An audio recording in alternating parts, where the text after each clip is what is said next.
हिंदी साहित्य के तीन बड़े स्तंभ नामवर सिंह, कृष्णा सोफ्ती और श्रीलाल शुक्ल, जिन्होंने अपने लेखन से समाज, अस्मिता और विचार की नई जमीन तैयार की, जिन्हें महान रचनाकारों के विचारों को याद करने और समझने का मंच बना मुजफ्फरपुर।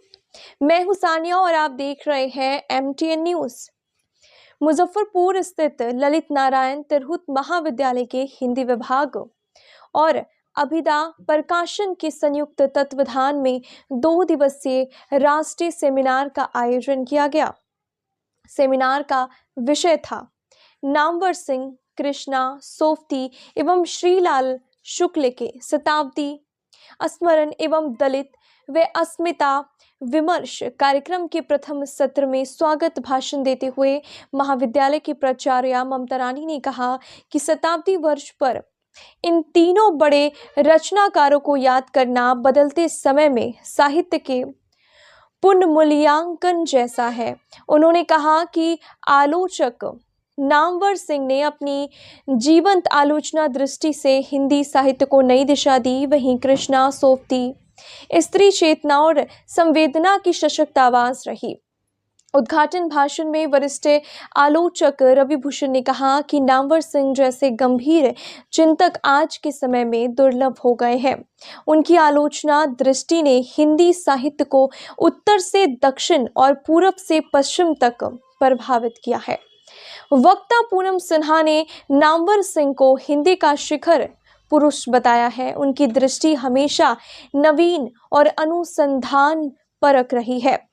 JNU के विद्वान प्रोफेसर देव शंकर ने नामवर सिंह के जीवन संघर्ष को मुक्तिबोध की तरह संघर्षपूर्ण बताया, जबकि तरुण कुमार ने कहा कि नामवर सिंह हिंदी के स्वाभिमान के प्रतीक थे, जिन्होंने शिष्यों के भीतर छिपे ज्ञान को बाहर लाने का कार्य किया है। इस सत्र में हिंदी विभाग की पत्रिका संगत अभिधा पत्रिका और एक पुस्तक का लोकार्पण भी किया गया। सत्र की अध्यक्षता प्रोफेसर सतीश राय ने की है। मंच संचालन हिंदी विभाग अध्यक्ष चित्तरंजन कुमार ने किया है।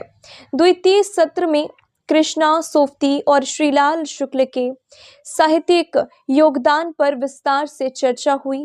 वरिष्ठ साहित्यकार राकेश रेणु ने कहा कि कृष्णा सोफ्ती की लेखनी ने विभाजन और स्त्री विमर्श को नई पहचान दी है।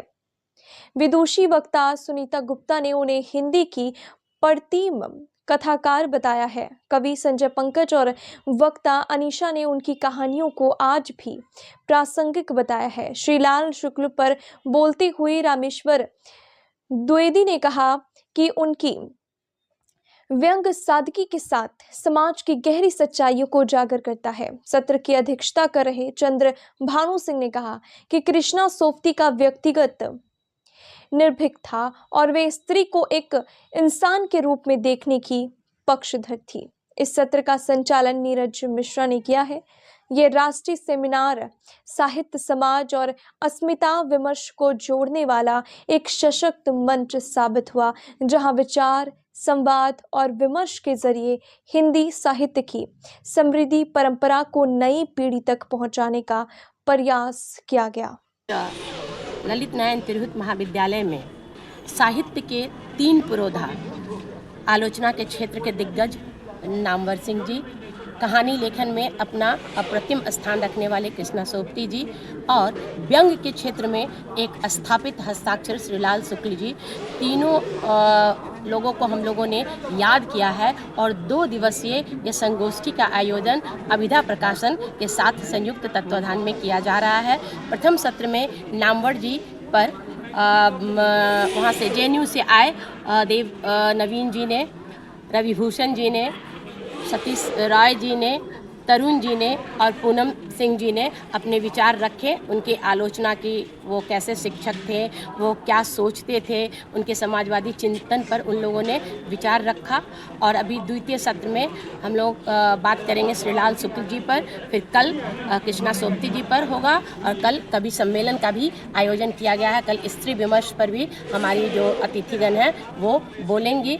यह पूरा कार्यक्रम साहित्य के दृष्टिकोण से बहुत ही महत्वपूर्ण है और कई कॉलेजेस के शोधार्थी के साथ साथ शिक्षकगण भी आए हुए हैं, बल्कि दूसरे विश्वविद्यालय के भी शोधार्थी और शिक्षकगण आए हैं, क्योंकि उनके लिए यह संगोष्ठी एक राजनीतिक साहित्यिक भोज की तरह है, जिसमें वो आ करके और अपनी साहित्यिक भूख मिटा रहे हैं। संगत का और किताब, ये 3 पत्रिकाओं का लोकार्पण आज प्रथम सत्र में हुआ है, जिसमें अभिधा प्रकाशन की जो पुस्तक है वो नामवर जी पर जो रचनाएं हैं उनका छपा है। उसमें आलेख, किताब में नचिकेता की कविताओं पर पूरे विवरण के साथ है, और संगत जो चितरंजन जी की एक पत्रिका है उसमें मिला जुला लेख, कहानियाँ और कविताएं छपी हैं। तीनों का हमारे माननीय अतिथियों ने आज लोकार्पण भी किया।